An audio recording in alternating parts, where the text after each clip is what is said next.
pledge allegiance to the flag of the United States of America and to the republic for which it stands, one nation, under God, indivisible, with liberty and justice for all. Thank you. And now moving on to consent items, we have 3 sets of draft meeting minutes that need to be adopted. For the sake of the vote on each of these, Commissioner Ellison, Commissioner Llewellyn, and Commissioner Driscoll will abstain from the vote as they were not present for these original 3 meetings. Do we have a motion on meeting minutes dated May 23rd, 2022?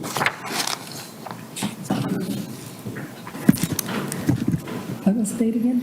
May 23rd, 2022. I move to adopt the meeting minutes of May 23rd, 2022. Second. Very well. By a vote. Aye.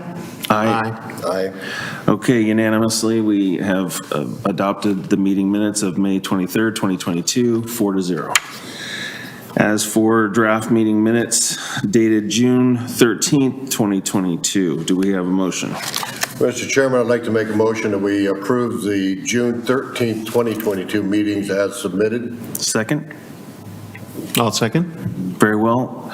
We have a vote starting with Commissioner Jarosh. Aye. Aye. Aye. Aye. Very well. The meeting minutes dated June 13th, 2022 have been adopted as written by a vote of 4-0. Lastly, the draft meeting minutes, June 27th, 2022. Do we have a motion for those minutes? I move we accept the draft meeting minutes for June 27th, 2022. Second? I second. And we'll do a vote, starting with Commissioner Jarosh. Aye. Aye. Aye. Aye. Very well. The meeting minutes for June 27th have been adopted as written by a vote of 4-0. Moving on now to citizen input on non-agenda items. I don't think we have any citizen input either online or in person, so we can move right along. New business, we have none. Public hearings, we have none.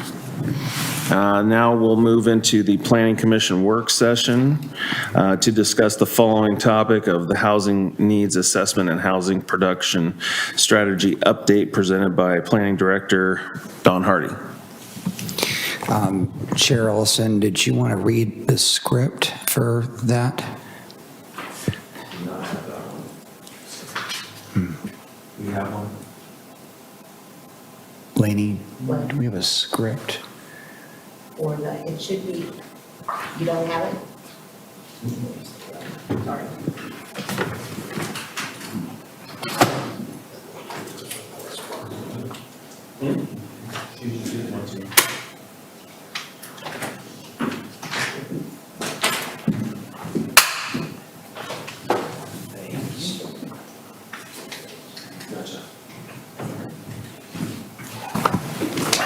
Okay, the purpose of tonight's work session is to give the Planning Commission the opportunity to discuss the Housing Needs Assessment and Housing Production Strategy Update. To make the most of the short time we are given for these meetings, public comment will not be taken. This is this is appropriate under Oregon Public Meetings Law. Instead, we invite public comment at all of the Planning Commission regular meetings under either of the 2 opportunities dedicated on each agenda for public comment. In addition, we invite the public to contact city staff with comments or concerns. Although this is a public meeting, the Planning Commission cannot make any formal decision in a work session. Next step actions are often determined for deliberation and discussion at a properly noticed Planning Commission meeting. Don. Thank you, Chair Ellison. Thanks. Good evening, Commissioners. Tonight, we're going to discuss some background. We have several new commissioners here, Commissioner Driscoll and Commissioner Ellison, and I thought it would be a good refresh as well as we dive into other discussions that are going to be happening on July 24th, which is a continuation of our efficiency measures. So these kind of dovetail together. at least providing the background and kind of support for the need for having additional code provisions in the Canby Code to address housing affordability. This will be more quantitative than qualitative in some ways, which I think that's part of what I think is important and perhaps has been missing from some of the previous discussions. The housing needs analysis and housing production strategy, formal adoption will occur hopefully by the end of this year or beginning of next year. Laney, if you could bring up the PowerPoint, please.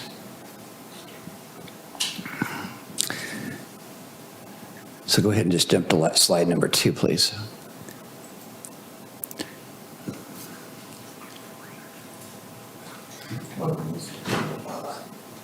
Do you want me to?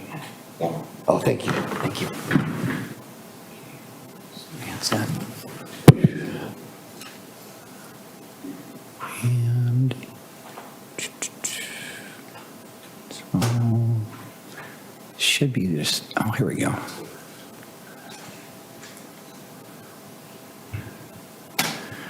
Having some,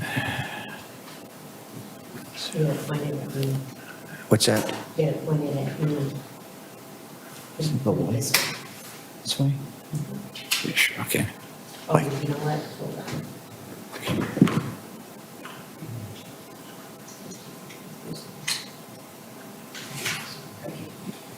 Let's try this again. So,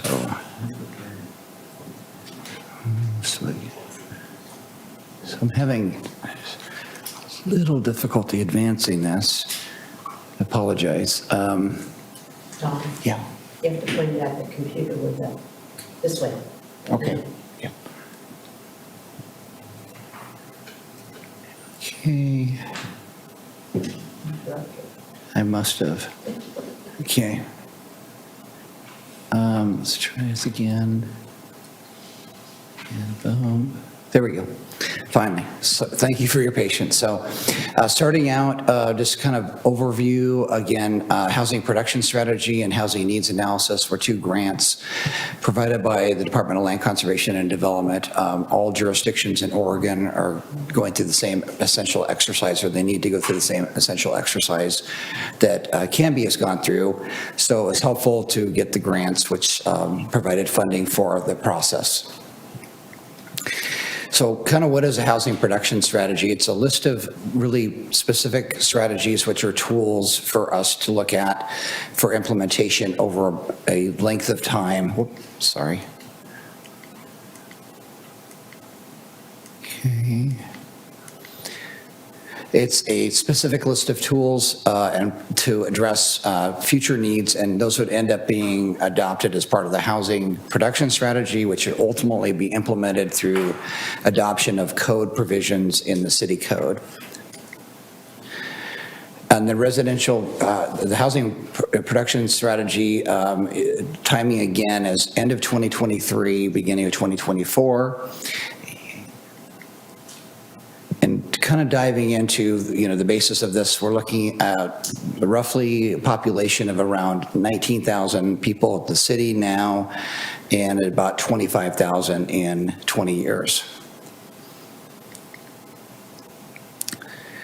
And then household incomes, this is kind of an important indicator here. There are about a third of the households in Canby that are above the median family income, and that level is at 96,581, and that's going to be reflected in future information in this PowerPoint presentation.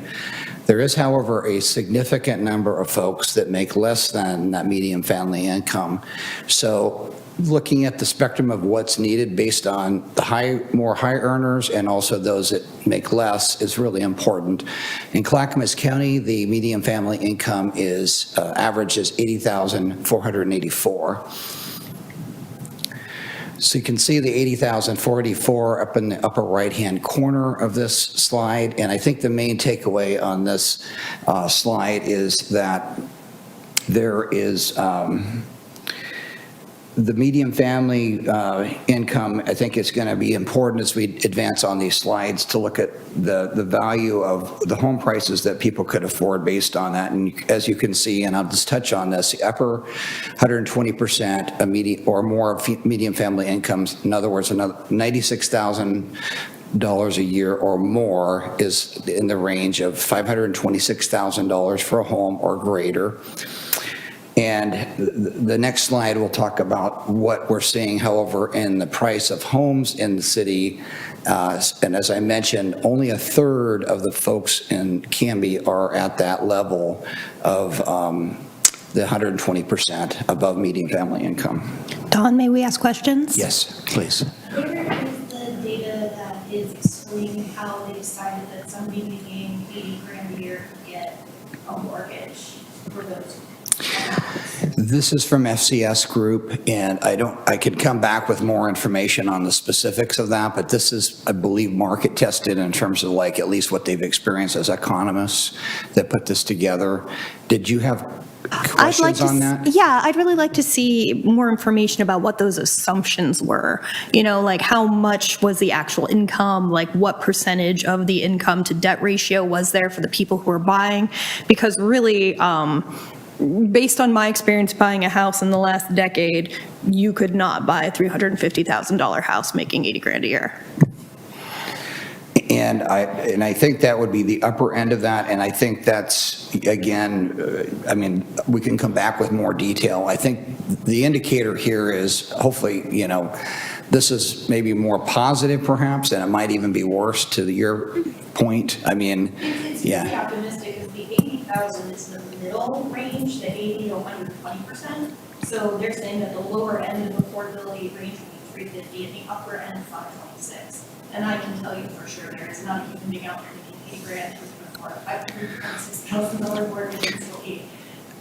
And I think that, let me go through the rest of the slides, but absolutely happy to come back with more information. I don't have the detailed economics behind that. As I was reviewing this today, some of those same thoughts came across my mind about like, what is the material backup for this? And I don't have that. That's not stuff that we have been provided at this point, but I can absolutely get it. I appreciate that. Thank you. So like jumping ahead, and so keeping that in mind that, you know, actually it may be more challenging than just even these slides are providing. We'll keep that in mind. Again, going back to 2019 home prices, so you can look at the upper column here of City of Canby, $560,000 is the median home price in Canby at that point. Actually, it says 2021 there, just as an indicator, kind of as a yardstick. This next slide goes into looking at, this is again assuming 30% of someone's salaries being used for housing. And you see on the top where we have different professions. And a lawyer would be in the upper end, that's at $128,000. An engineer would be in the middle. Teacher would be on the low end. A medical assistant would be on the low end. And a retail salesperson would be on the very low end of that spectrum. And again, we'll get the data, Commissioner Driscoll, on for this as well. But this kind of gives you an indication of what home values, if you consider $560,000 as the median home price, you start to immediately recognize, to your point, Commissioner Driscoll, this slide actually shows a $430,000 mortgage versus the previous slide, which... Yeah, and this Yeah. is looking at their gross income, not their net income. No, it's true. So it needs to be like 70% of this as the income, and then what would the rent be? But wasn't the other side the home price? This is mortgage. The other one was the price of the home, right? Assuming a down. That's the difference, I think. Yeah, okay. And so I think that may be the case. And so that you're just kind of giving, again, more information and looking at this from, a teacher, again, the struggles of being able to afford something in that range, $340,000, medical assistant, $210,000, and a retail salesperson of $170,000. This kind of just gives an indicator of what the challenge is. And then there's severe rent burden. I'm not going to spend too much time on rental tonight, but just to recognize that in addition to buying a home, what we have severe rent burden is when you spend more than 50% of your income on rent, and there's 342 households in Canby that are experiencing that. And then between severe rent burden, you have those that are a burden, which is between 30 and 50%, and there's another 717 residents that are experiencing that rent burden as well. So this slide I was going to spend a little bit more time on, and this, again, I think what's important about this slide, and we'll get the data that identifies, more of the information that was requested about how did these come up, how did these get formulated. But when you look at projected housing demand based on Canby incomes, you're looking again at the upper end, and there's 768 units, which would be traditional homes that would be in that category, which are forecasted in our overall forecasted about 2,300 units over 20 years. And then you look at the middle, upper middle, that's again between 80,000 and 96,000. You look at that and there's 538 units that are necessary in that category. The next one is low middle, which is 50 to 80% of the median family income. And there's another 230 households in that category. So going to the far right, I think what's important here is the lion's share of the entire table is between the upper middle and lower middle. And so as you go across and you see what product types would be affordable to those folks in those income levels. So you're seeing small lot homes and cottages, townhomes and plexes and modular homes. And I think that's part of what we're trying to really look at is the focus tonight is really on home ownership more than rental. But then there's also obviously rental, which is the low and very low, which are rental properties, and those are traditional apartments and accessory dwelling units and assisted living housing, those kinds of things. So I think this kind of just sets up the baseline for looking at what the housing units are going to be over the next 20 years, about 2,300 units again. And these are essentially what the categories were if we're trying to make a dent in housing affordability. Providing those product types and having tools in our code that allows those product types to be built is essential. So the going back to the housing needs analysis and housing production strategy, both of those will be adopted concurrently, and they'll hopefully by the end of this year, beginning of next year, they're going to get refactored in terms of the housing overall need for housing. Currently, that sits between 50 and about 112 acres of need. That's beyond the current city limits, which would be an expansion. We'll have to look at subdivisions, and part of that subdivision process is even approved subdivisions and even built subdivisions where there's roads and infrastructure in place. If there's not a single-family home permit that's been issued, a building permit for those are going to continue to be considered vacant. Even though they are committed, they will be considered vacant based on the state buildable lands definition. So that's part of that refactoring that'll have to go back through that process to recalibrate those in terms of what the overall acreage is. The one side note for July 24th is in that presentation, Commissioner Ewert asked about infill, and that will be part of that discussion. There's a draft that I looked at today that's going to be part of the presentation that talks about a specific area that we looked at to examine the potential for that. There definitely are some challenges regarding infill and what that yield would be, and so not to go into too much detail because that's going to be on July 24th, but that will be part of that discussion as well, just as a note. So essentially what we have here is we're moving forward with, there'll be updates to the housing needs and housing production strategy. We'll be giving you updates to those items. And then kind of going into the housing production strategy specifically and the efficiency measures, I wanted to touch on those. So of the 9 housing production strategies that have been identified, we've highlighted the 3 that we're moving forward with and we've been discussing with the Planning Commission.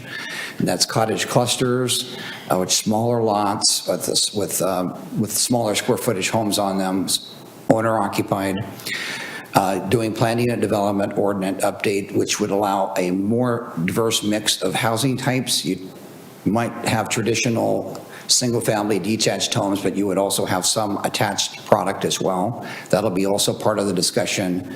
The cottage cluster and the planning and developments will be part of the July 24th discussion on efficiency measures, and as well as amending the commercial zoning to allow mixed-use housing along part of 99E. So that's also part of the July 24th presentation. So that again, and I'm repeating that same theme here, that those are up and coming. And that kind of leads us, it's a pretty short presentation. I know you heard about sequential urban growth boundary, and Ryan and Kelly provided a presentation on that, which hopefully gave some additional context to what we're doing overall. So with that, I mean, I'd like to take any questions you have. We can come back with more detail on specifics on, well, how did we get this information and is it accurate? I think the fundamental takeaway is that I think we need to focus on anything we can move the needle towards more affordability, especially for single-family home ownership. I don't see that price point going down anytime soon.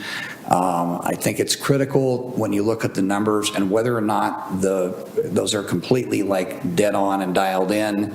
I think the mix is going to be the same. I think it's like, are they affordable or not? I think the mix, the housing type mix will be the same in terms of what's forecasted. Don, when can we expect to actually to have the discussion and recommendation portion for the amending of the commercial zoning to allow multi-use, or I'm sorry, mixed use? So we'll have the July 24th housing, which will be housing efficiency measures discussion. That's kind of like the last work session under phase 1 work. I'm getting a scope of work for phase 2, which will dive into code. I'm guessing that we probably are towards the end of the year before, and I'd like all 3 of them to be coming back. I mean, obviously, we're not going to just give these to you all at once. They'll be work sessioned. But my goal would be, obviously, in order to adopt the housing needs and housing production by the end of the year, we have to, really dovetail, I think, the efficiency measures as part of that work. Even though those are kind of technically separate items, I feel like they're kind of important for the Planning Commission to understand. So I'd say, I'm hoping by end of year, we have all 3 wrapped up and we have code language. It may not be through the council, but I'm hoping we at least start the hearing process. Okay. And so again, just so I'm clear on the process, we develop our position on these 3 items as a planning commission, and then it is handed up to city council to either accept as proposed or reject. Or they could modify. Or modify. And so if you guys Okay. have recommendations or, on that, obviously that'll influence their position on that. Okay. The critical path item is, in order to do any urban growth boundary expansion at all, we have to have efficiency measures. The other part of that is we really should have those, I believe, as well, in order to create more affordability to the extent the city has control over those elements. It's obvious when you start breaking the numbers down that it's pretty challenging to buy a home, even in a higher income level. Thank you. Yeah. Is upzoning off the table? No, that's part of, Or are we just discussing it at a different time? You just picked those 3 items for this? So really what you're going to see, and maybe I should have paused here, great question. So when you all see the housing needs and housing production strategy, and it'll be the housing production strategy in specific, there's going to be a lot more detail on these in terms of when they're anticipated to be adopted. And so there's a horizon for each one of these items that has not been completely formulated yet, but the state requires us to do all of these in the next 8 years. So how quickly those get identified and addressed will be part of that discussion. And there's not really a formulaic piece of this by the state. They just want all of them to be essentially addressed. Yeah, yeah. Thank you.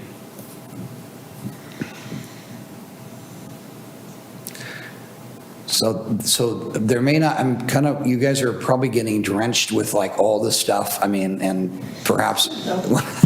It's good to be friends. So if there are other questions, I mean, I can go into some other updates as well, if related to this as well, if you'd like to, unless there's other questions. Anybody else?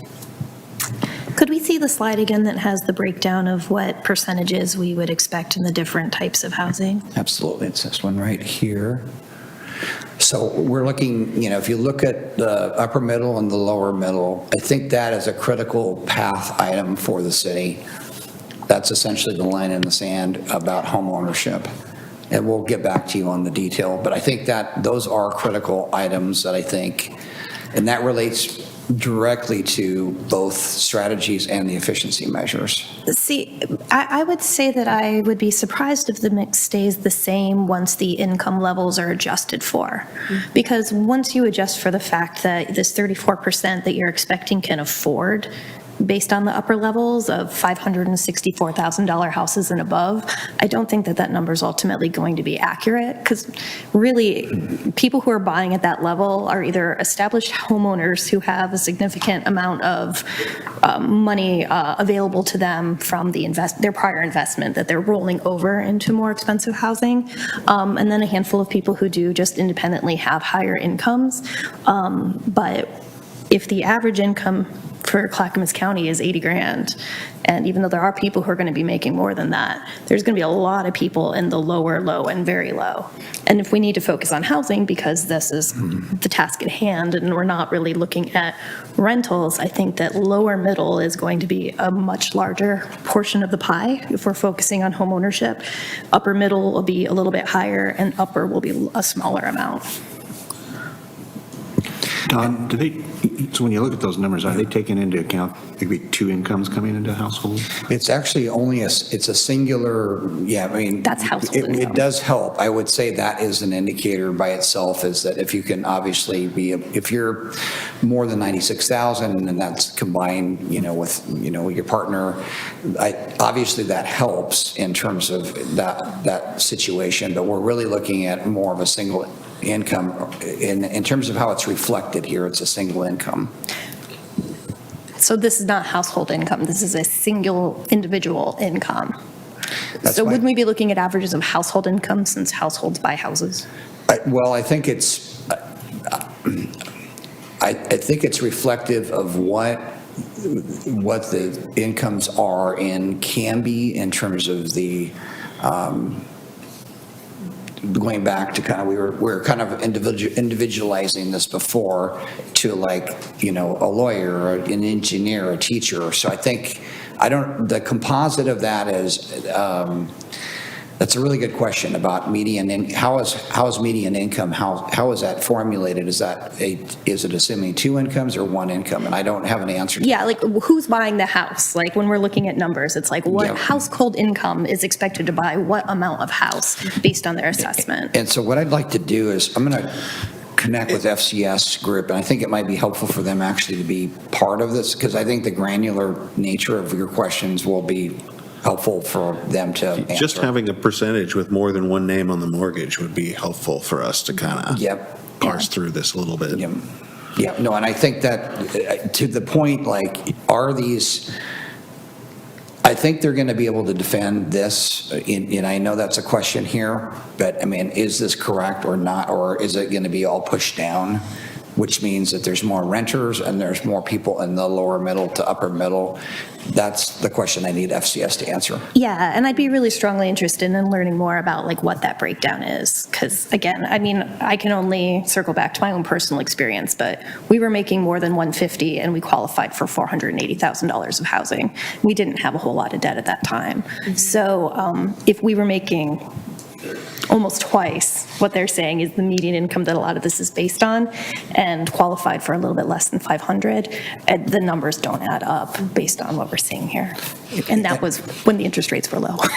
And I'm, again, we're trusting FCS. I'm not an expert as an economist, but I think I'd like to bring them back to, I think, I don't want to lose the message, and I think part of that is there's an affordability issue here. I don't think that our strategies are off base based on the affordability thing. So at the end game, I think we're still on target with that. Even the numbers, we'll flesh those out, but I think hopefully it's, not dramatically worse than that situation that we're identifying, which. And I hope this doesn't sound too hard-headed. I'm just kind of like, let's make sure we're really focusing on realistic numbers so that we're planning for like what's realistic for the people in the community. Well, it's critically important. And to the question about the other strategies, absolutely there will be, the upzoning piece, which is like, that might be more in greenfield areas. I don't know where that's going to be, but like if our property is being brought into the city, what do those need to be, to your point, to be zoned? And those are hand in hand, in my opinion. Those are things that need to be addressed so that we're like cohesively addressing more of the issue to the extent, again, that the city controls that. We don't control a ton of market forces, but we control what is available and what is incentivized. I don't think we have enough zones.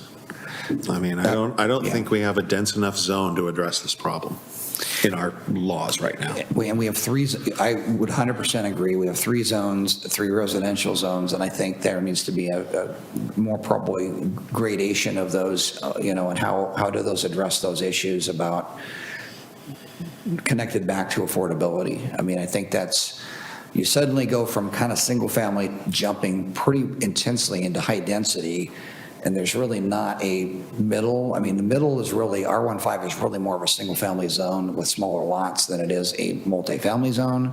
So to your point, I would agree. Yeah, and our existing R2 zones are very already heavily populated and real close to schools and whatnot, and building those up too much I don't think would be advantageous for the city.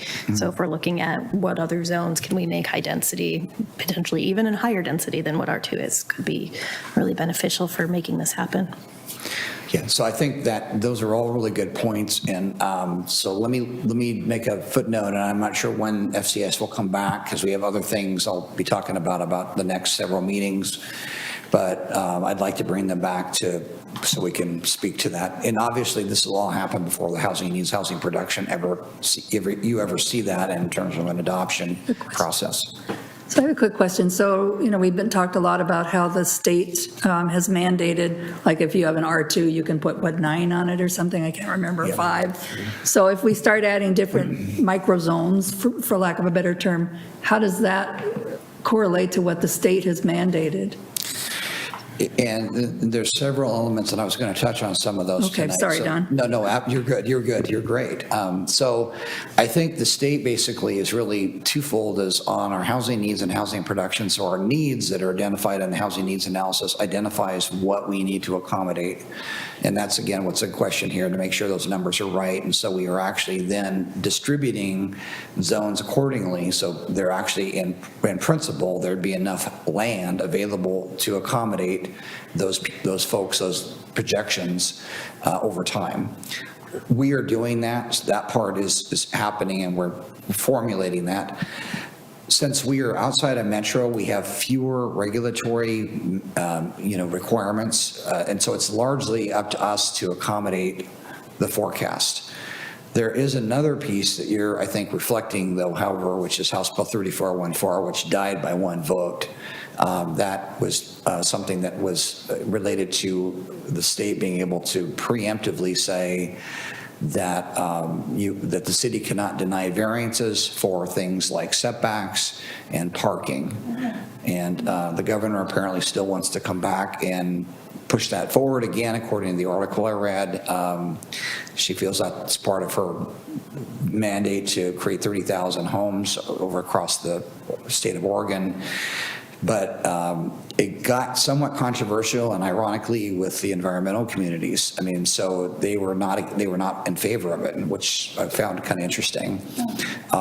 So, and probably because of the fact that the variances were very specific about what the cities could or could not do. And so that ended up killing that initiative, that bill. But in terms of what we're doing here, I mean, Department of Land Use, Department of Conservation and Land Use has been, their staff have been working hand in hand with us because we have a grant. That's somewhat comforting because they're overseeing everything we're doing. They're encouraging us to apply for other grants, which we'll be doing, and for the urban growth boundary expansion. And so I think we're in a pretty good place here on these. I think it's going to be, I think where the rubber's going to hit the road is more about what is the state's expectation on the level of detail of these items that we're dealing with, and how specific we're going to be in our code. They're going to be very interested in our housing efficiency measures and what they ultimately say. When you start talking about planning unit developments, for example, those are traditionally thought of as being discretionary processes and therefore more expensive houses being created there. Our thought process is, yes, that may be partially true, but it doesn't mean that you can't have a diversified product type and have townhomes mixed in with traditional single-family detached homes and still have a very lovely community and more affordability. So there's those kinds of things that we're kind of working through with DLCD on that. One thing that came up in my mind at our last hearing is if I'm an owner of an R2 lot, like the last hearing we had, and you can build multiple, because the state says they can now build multiple, more than two on an R2, and then that property becomes valuable to developers. I don't see us going back to those people and saying, now we're changing the zoning so you can't build that density anymore, right? You'd have to be grandfathered in at the very least if it did change. Right, and that almost all those lots around schools and everything downtown are R2, so the density will be there regardless. Yeah, but if you grandfathered into the existing owners, and then if they sell it, then it would be whatever. Then they have And the I choice think of part developing of the or premise not. of the housing needs analysis is looking at the existing zoning that we have now, and there's still a significant need for us to look at, like, again, going back to the slide about what is the mix, there's still a need for that. So if we were to, which I don't think legally we could just go and like change somebody's zoning arbitrarily, that would not be something Right, no, of course not, yeah. not consistent with state law. Right. So, but I think that, I think that the, kind of lost my thought here. I feel for these people Yeah. because if we change their zoning and they have a property that's worth a certain amount, then it's not going to be as valuable if they try to sell it, if the zoning can't be And I passed think, on. I think we're Right? talking, we're So you talking. lose a chunk of change. Yeah, I think we're looking at more like upzoning versus downzoning. I don't really feel like that's something that we've really contemplated. Okay. Part of this is having tools that allow, like, for example, cottage developments, and to the Right. point of Commissioner Hutchinson, like, the irony of this is that, we're kind of doing these efficiency measures, but we're also going to have to recast our zoning code and everything else. But the LCD is really focused on the housing efficiency measures. I see that we probably will be creating new zones as well. So you may be able to get there in two ways. You may have a cottage development ordinance that gets you there, but we might change the zoning as part of our comp plan process, which creates new zones, which is also another avenue for that. So there's several pieces that have not been fully addressed. Yeah, sure. So I think that we'll continue. Obviously, this is good background, I think, for the efficiency measures that we're continuing to move forward with. We're trying to do this in a way that is, not a huge land grab, and I don't think that state process is really intended for that in any shape or form, but looking at a 20-year horizon of about, 6,000 people coming. and looking at what our land base is. We want to be careful about how we're addressing that. We want to grow wisely. So we'll be addressing, as I said, on July 24th, this infill piece as well. We'll have more discussion about that, and is there opportunity there, or how challenging is that? The one piece of that discussion that I'd like us to think about is if there are challenges and it's not a fruitful yield, is the Planning Commission wanting to have us look more deeply in terms of code changes in the R1 zone to make that more accommodating. So that's part of these, going back to the other strategies, could clearly fit into that, the other strategies. I think you get a lot more feedback from people having their R1 homes zone changed than you would from the homeowners in the R2s. Interesting. Yeah. Yeah, and I don't think it would be any change in terms of the R1 zone itself, but the development standards is, I guess that's the question. And so I think that discussion will be helpful to talk about areas north of town. Yeah, there's a bunch of larger lots, super challenging in many conditions to actually develop on them and put another home on them. Is the commission of a mind to want to take a look at, like, well, how could we make that easier? That's a question, and I'm throwing that out there because that's part of this discussion. So The grants that the city has right now, what are they specifically to be used for, and how long does the city have to use that money? the specifics are the housing production strategy, which is for these strategies here. Housing needs analysis for the needs, essentially quantifying those. Both those documents are drafted. We've received reimbursement from the state already for the deliverables for those, and that's about $85,000 back to the city. And then we have another grant for about $50,000 for economic opportunity analysis, so we were given that as well. And so I guess that's another thing. Can I just, Chair Nelson, can I just segue? Because this will cover part of my report later, but since it fits nicely. So on August 14th, there'll be the economic opportunity analysis. You've all seen this before. Hannah and Jenny have not seen this, but the City Council accepted the economic opportunity analysis based on the recommendation by the Planning Commission. We need to formally adopt, however, the economic opportunity analysis as part of our comprehensive plan. That's a requirement by the state. So that's going to come back before you. It'll sound like a little bit of a broken record. You've seen this before, but it has to go through a vetting process and back through the council to become part of our comprehensive plan process. That'll be on August 14th. So that's, Commissioner Driscoll, that's the $50,000. And so there's, that's the other one that we have in play as well. Okay, thank you. You're welcome. So does that kind of dovetail into items of interest from planning staff as well? It sure does, yep. Okay. Is there any more you want to add on that, or do we have any other updates that we need to be looking at for the next couple of months?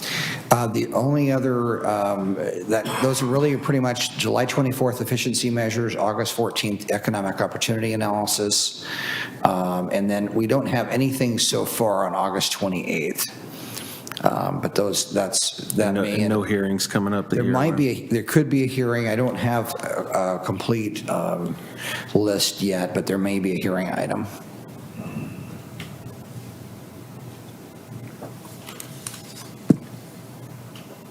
August, maybe September. Okay, great. Items of interest or guidance from Planning Commission. Does any of the planning commissioners have anything they want to bring to the table?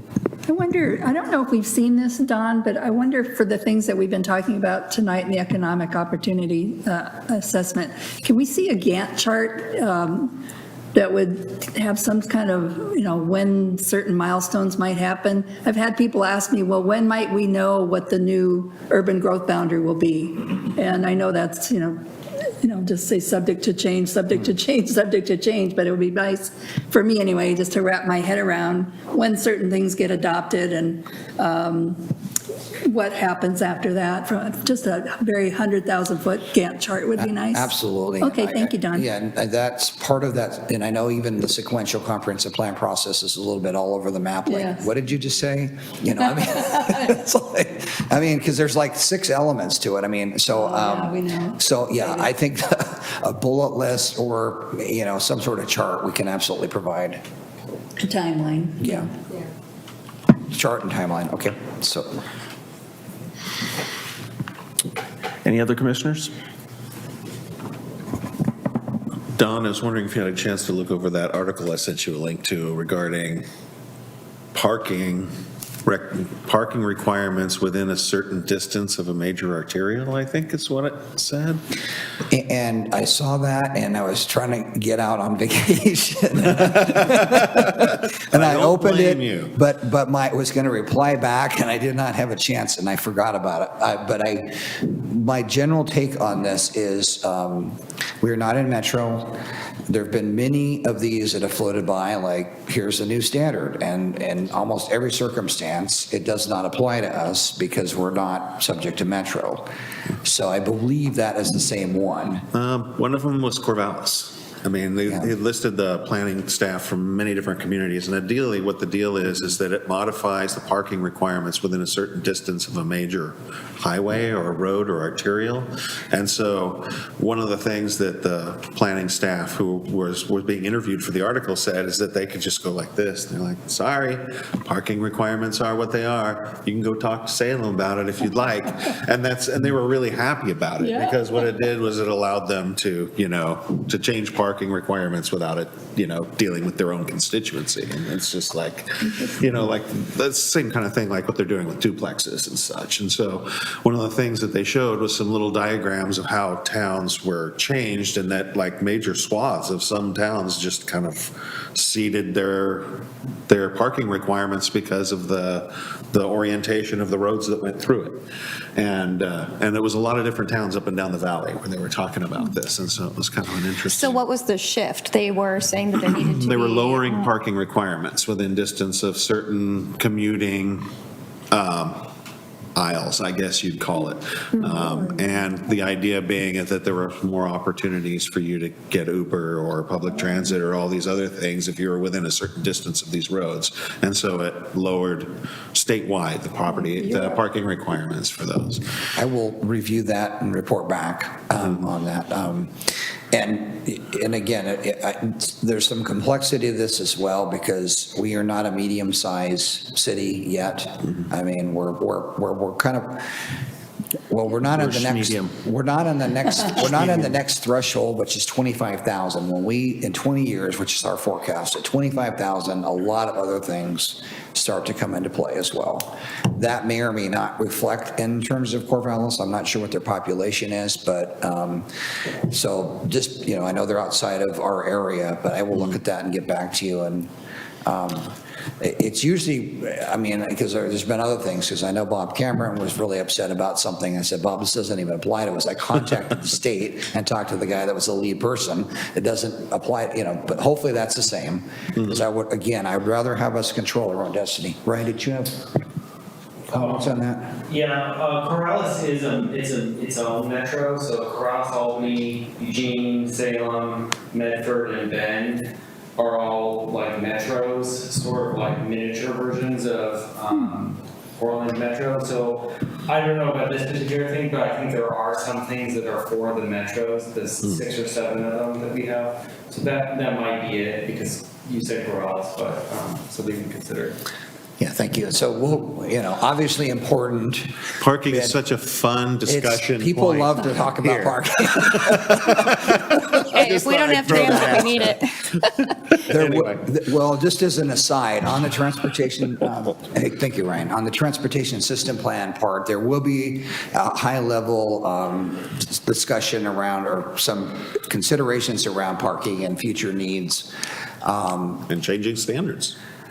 Yeah, that's part of it. I think, it's a dynamic discussion. It is a totally dynamic, whether or not you're in an industrial area and we think there's too much parking required, or you're downtown and it's, parking free. It's really essentially you have no standards. And so there's a lot of perceptions around parking too, but obviously it is a hot button item for a lot of things. How about that Walnut Street? Would you like an update on that, Wallen? I think Mr. Ewert would, I'm pretty sure. Really good. There's a shorter version application that's gone into ODOT. It's an indenture process. It's in process, it's moving forward. It should take substantially less time than the right-of-way access process. This is something ODOT came back and said, after it was applied for, you might be more successful and it might be a quicker process to go through indenture, and so that is being pursued. I don't know the exact timing of this thing, but I'm hopeful that we're talking more in the, 5-month range than what we were thinking, like a year at least for the right-of-way process. I do know that DKS and Kern McLeod are working on that along with Public Works that's leading that process. Good news is funding, I believe is available for that project, so it's just going through all the steps to get it all queued up. Great. Anybody else? Going once? No? Okay. If there's nothing else and nothing from staff, I think we'll entertain a motion. I move we close. I second. Very well. Let's take a roll call vote. Commissioner? Aye. Aye. Aye. Aye. Aye. Aye. All right, 7-0, we're out. Thank you, Canby. 8-0.